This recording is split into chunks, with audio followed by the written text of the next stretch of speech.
నమస్తే, నేను అరవింద్. మీరు చూస్తున్నారు ఇండియా 9 టీవీ. ఇండియా ఇన్సైట్కి స్వాగతం. ఇప్పుడిప్పుడే ప్రజల్లో ఒక పెద్ద ప్రశ్న వినిపిస్తోంది. 51 ఏళ్ల జోసెఫ్ విజయ్ చంద్రశేఖర్ తమిళనాడులో కొత్త ఎంజి రామచంద్రన్ అవుతారా? విజయ్ పార్టీకి 107 సీట్లు వచ్చాయి. దాదాపు 35% ఓట్ షేర్ ఉంది. తమిళనాడులో మెజారిటీకి 118 సీట్లు అవసరం. అంటే కేవలం 11 సీట్లు ఇంకా వస్తే విజయ్ తన సొంతంగా ప్రభుత్వాన్ని ఏర్పాటు చేసి ముఖ్యమంత్రి కూడా కావచ్చు. 1977లో ప్రముఖ నటుడు ఎంజి రామచంద్రన్ నటుడిగా నుంచి ముఖ్యమంత్రిగా మారారు. ఆయన పార్టీ మొదటి ఎన్నికల్లోనే 130 సీట్లు గెలుచుకుంది. ఇప్పుడు అదేవిధంగా విజయ్ పార్టీ కూడా మొదటి ఎన్నికల్లోనే అతిపెద్ద పార్టీగా అవతరించింది. ఆయన అభిమానులు తమిళనాడులో వివిధ నగరాల్లో భారీగా సంబరాలు జరుపుకుంటున్నారు. గత 60 సంవత్సరాలుగా తమిళనాడులో 2 పార్టీలు మాత్రమే పాలించాయి ఇప్పటి వరకు. ఒకటి డిఎంకే, 2 ఏఐడిఎంకే. కానీ ఈసారి విజయ్ ఒక కొత్త రాజకీయ సూపర్ స్టార్గా ఎదిగారు.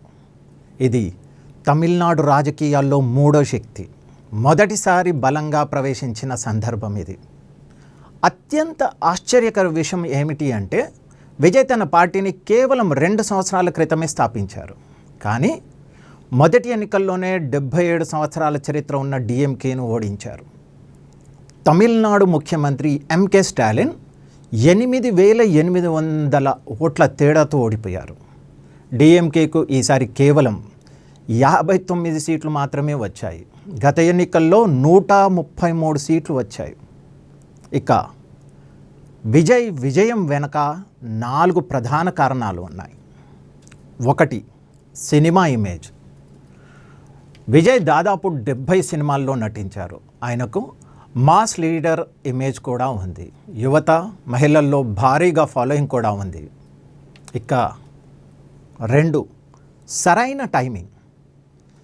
చాలా స్టార్లు కెరీర్ ముగిసిన తర్వాత రాజకీయాల్లోకి వస్తారు. కానీ విజయ్ తన కెరీర్ పీక్లో ఉండగానే రాజకీయాల్లోకి వచ్చారు. ఇక 3 ఎన్నికల ప్రచారంలో కుటుంబవాదం, అవినీతి వంటి అంశాలను ప్రస్తావించారు విజయ్. ఇక ఫైనల్గా 4వది మైనారిటీ ఓట్స్. తన పూర్తి పేరు జోసెఫ్ విజయ్ అని స్పష్టంగా చెప్పడంతో క్రైస్తవులు, ముస్లింల ఓట్లు కూడా ఆయన వైపే వెళ్ళాయి. ఇక ఎంకే స్టాలిన్ విషయానికి వస్తే ఆయన తండ్రి ఎం కరుణానిధి 5 సార్లు ముఖ్యమంత్రి అయ్యారు. స్టాలిన్ మాత్రం ఒక్కసారి మాత్రమే సీఎం అయ్యారు. ఈసారి వారి పార్టీ ఓటు శాతం 13%కి తగ్గిపోయింది. ఆయన ప్రభుత్వంపై ప్రజల్లో అసంతృప్తి ఉందని ఫలితాలు సూచిస్తున్నాయి. అహంకారం, ప్రజలతో దూరం ఉండటం వంటి విమర్శలు కూడా వచ్చాయి. ఇది కేవలం తమిళనాడు కథ కాదు, దేశవ్యాప్తంగా పెద్ద సందేశమే ఉంది ఇందులో. ఇక మమతా బెనర్జీ ఓడిపోయారు, ఎంకే స్టాలిన్ ఓడిపోయారు, పినరయ్ విజయన్ కూడా ఓడిపోయారు. ఇది ఏమి చెబుతోంది?